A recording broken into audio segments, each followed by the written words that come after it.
lifestyle segment on the weekend show. My name is Andy Madoki. And I'm a young Frank. What was the highlight of your week? There are too many things, really. I think particularly phone calls with my mom. We're Okay. talking back to back this week, and I was like, wow, yeah, I enjoyed that. The older I get, the importance of community just keeps on being reinforced. And so Yeah. it's at some point you just realize it's just about having the right people around Exactly. you or someone for everything and not saying that everything in one person. Moving on to work. How is work going? Well, this year work has actually been going well. I've not had too much to complain about, so that's good. I've been enjoying it, particularly because I work from home, so I enjoy that actually. So besides, you studied mass communications, Journalism. journalism, Yes. and now you're on TV. So you're one of the lucky few doing what you wanted to do. Yeah. I wanted to study law, but Nigerian University gave me sociology, and I had no idea what it was. I had to go check a dictionary what it was. Yeah, because that was in about 2002. And then we had people telling us that, now police you go join. So sociologists were meant to be police officers. And then I found myself in media, in technology, in cybersecurity. And like I said, there's this TV show I'm about to watch called When Life Gives You Tangerines. Oh, I love Anyways, is it good? I love it. It's really good. And so it made me start thinking about when life gives you lemon and how people want to do one thing but end up doing something else and they become really good at it. Yeah, And so we need to look more at unconventional professions, I agree. which is why our guest today is a podcaster, a blogger. I've added podcaster because I know she's about to do that. She is a wine enthusiast. She wears so many caps. She's a host, an event host in Nigeria and Canada. And she's an expert at being able to change things into careers. And so joining us in the studio, we have... We have Lumi Oyedele. Good morning, and thank you so much for joining us. Thank you for having me. Good morning, Andy. Good Hi, morning, Lumi. Nice to meet you. Nice to meet you. What did you want to be when you were growing up as a child? Interestingly, I wanted to be an actress. I wanted to go into theater arts, but my parents did not quite see that as a career path for me at the time, so I had to settle and compromise on mass communication and, probably journalism at some point. So that was the first pivot. What eventually, shifted your perspective on, moving from the traditional careers like law, medicine, engineering, architecture, all of that, to the unconventional ones? So when I think about that, I think one of the major things that helped me with making that transition is, of course, number one, money. You can never have too much of that. Number two is the fact that we have so many opportunities available now, and we have different, multiple, diverse career options that are, like you mentioned, unconventional, that you can explore, you can go into without necessarily going to school to study for it. So I just thought, you know what, I have so many talents. I keep hearing, oh, you can do this, you have the voice for this, you have the face for this, you can do this, you can do that. And I thought, why not explore that? Why not do that? And I did decide to dip in my toe first, and I've been there ever since, just wearing so many hats, like Andy said. Interestingly, so you shuttle between Nigeria, Canada, Correct. and some other places. A lot of Nigerians in the last 4 years, we had the Jackpot movement, which I think is coming down a little bit. Maybe because it's getting more economy. It's the expensive economy. for people to wrap up their cash and do this. But we have a lot of people relocating, and I think most people have this idea, once again, that it's about the few professional jobs, project management, cybersecurity, and all whatnot. And then they leave the country and they get hit with a reality that these opportunities are not as much as you expect, or you don't have, there's a high barrier to entrance for it. Right. And so how do you build community which leads to referrals and jobs for you in a new place?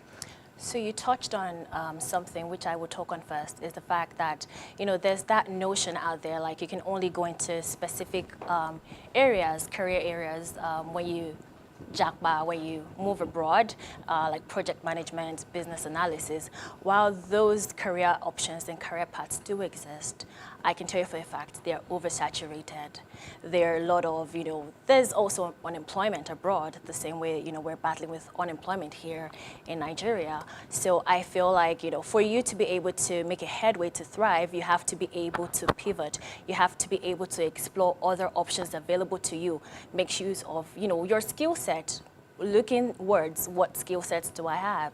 You might not necessarily land what you're looking for at first. So while you're looking for that in the interim, you have to be able to look for something else. And that's where it comes to, making use of what your hobbies are, what your talents are, to be able to, make that a career. And some people have successfully even made those hobbies into careers instead of following the traditional career path.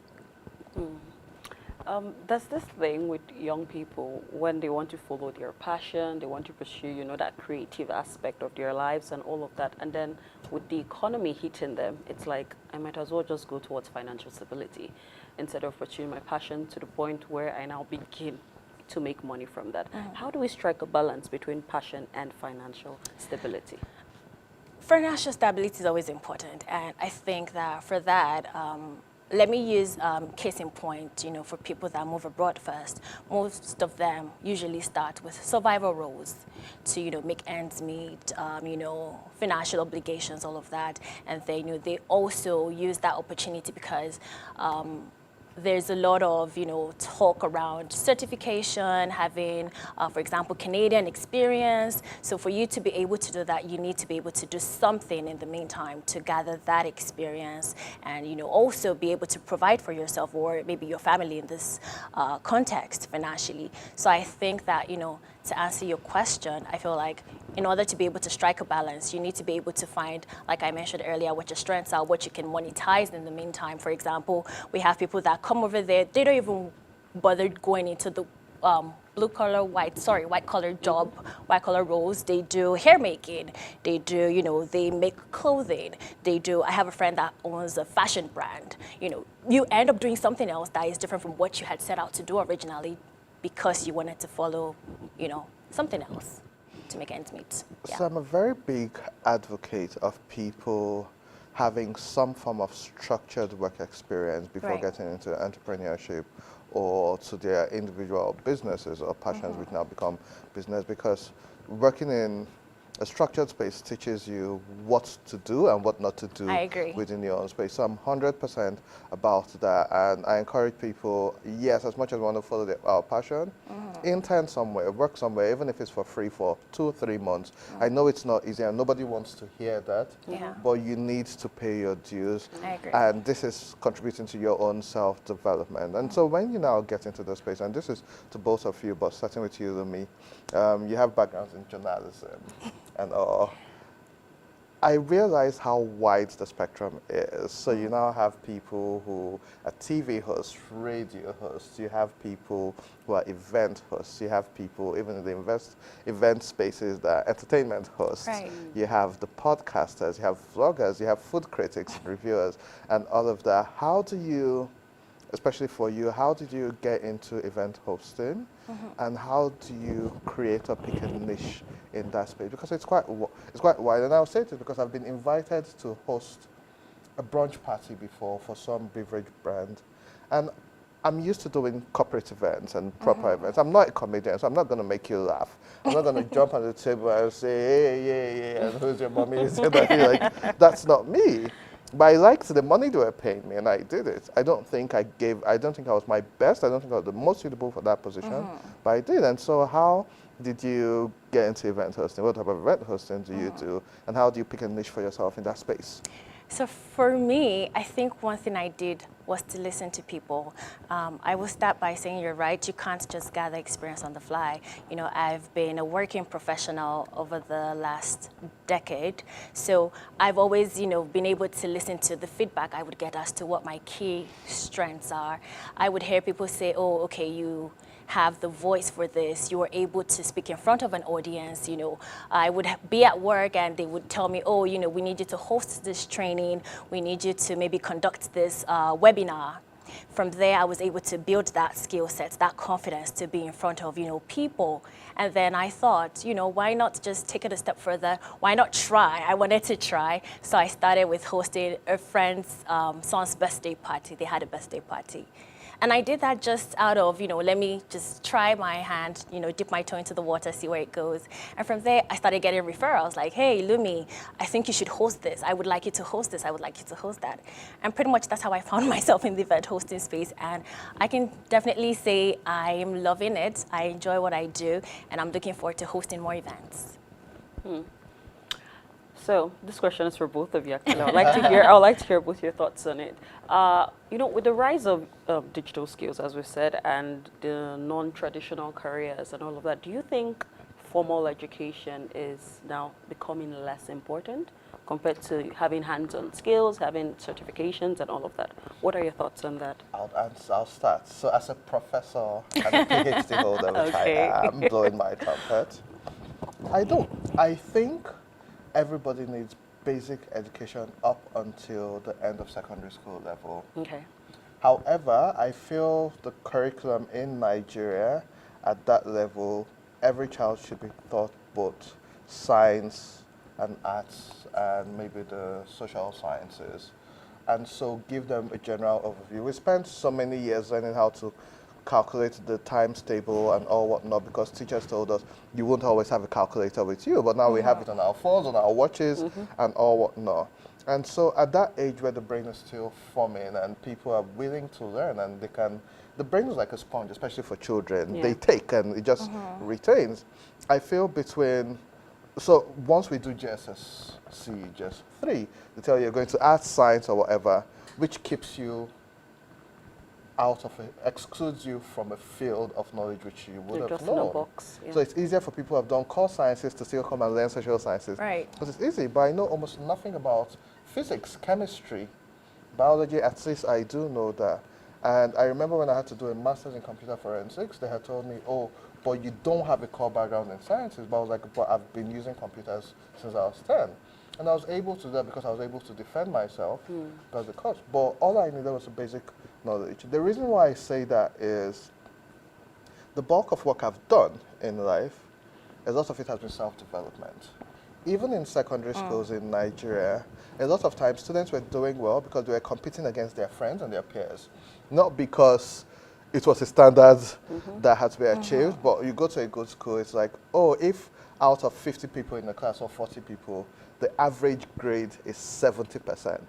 That means in another place, that 70%, you may be coming first position, but Right. now you have people scoring 90% and you're 70%. As much as it's a distinction level, it's still below. And so that competitive nature of Nigerians kick in. And so I think that we should just have basic knowledge about a little of everything, pick what you want, and then hone your skills. Then maybe you can pick certification or whatever, but these long degrees and all whatnot, for some people, yes. I don't think it's do or die. That's why the likes of Microsoft and some big tech companies now are just taking fresh graduates and train. I've also seen in the US where some professors would advise students to drop out of uni and they would even get a grant of about $100,000 or whatever and give them and say, use this to build whatever. I just want Right. equity in your life. And some of them have grown out to be great and successful people, which saves a lot of time we spend being in the system. So that's my personal opinion. I feel up until the end of secondary school, yes, but teach people across board.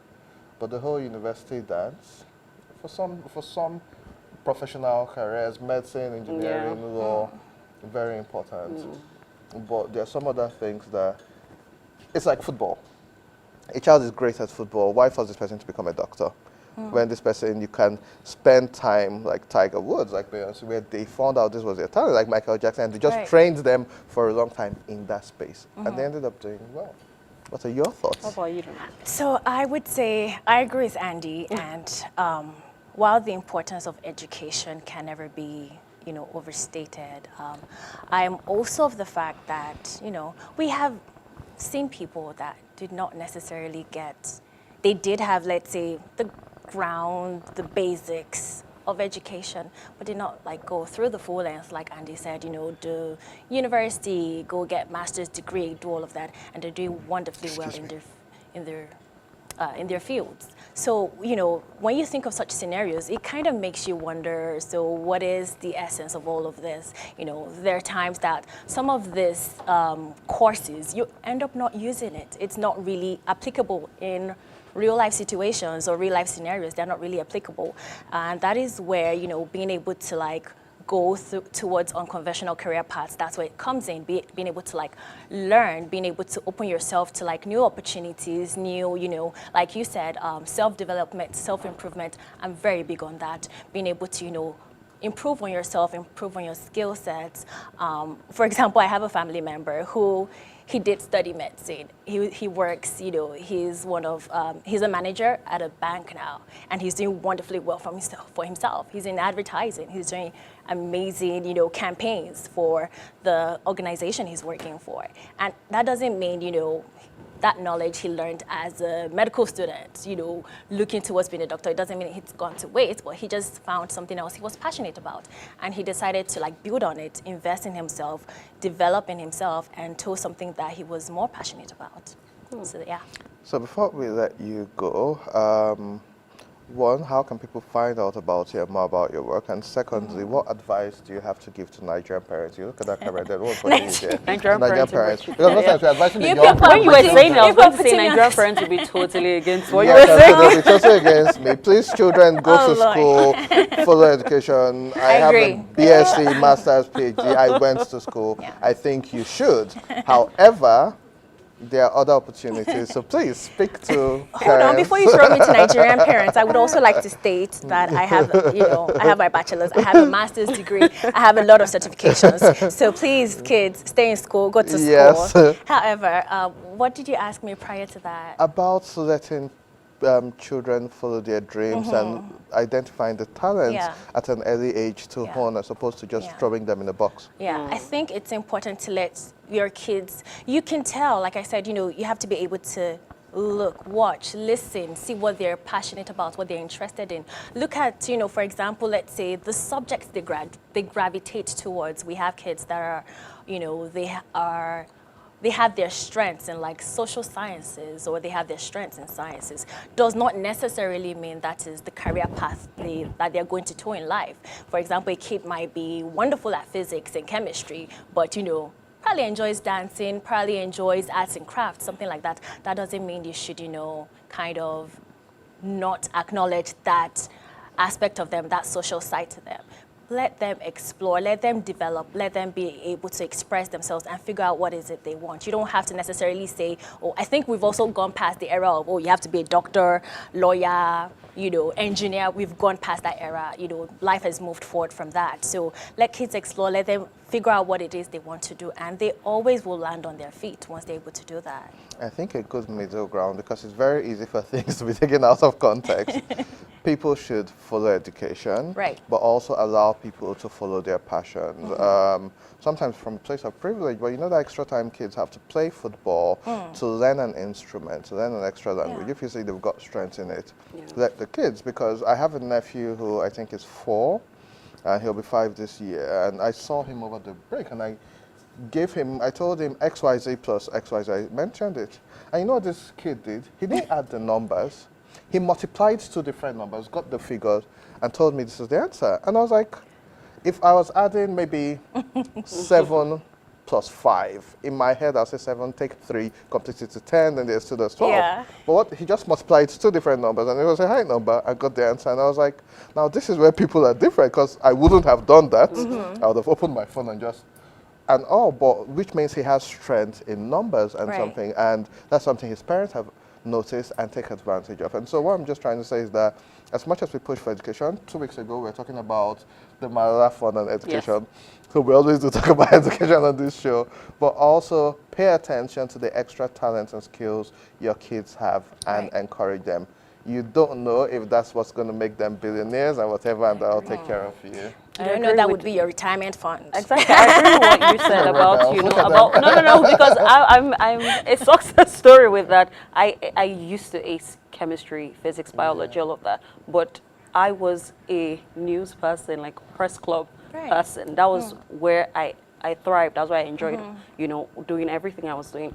Or my parents, because they were seeing the A's in the sciences, they were like, that's what you should do. But at the end of the day, journalism. Look at So, that. Yeah. Wow. Well, Lumi, it's been nice having a conversation with you. Thank you. What's for next for having you? me. You know, I'm in the country for some time, looking to explore, you know, potential opportunities, probably collaborate with brands, looking to, you know, working in the corporate space to host events. But yeah, you can find all of my work. I'm on Instagram at Citrons to Blanc and the Lumi Blanc. You can find me there. And yeah. Thank All you right, thanks. Of course, so, thank so you for much. having me. Thank you, Andy. That's the Thank much you. you can take on the you. lifestyle segment. We do have a whole lot more for you on the Weekend Show, so don't go away. See you after this break.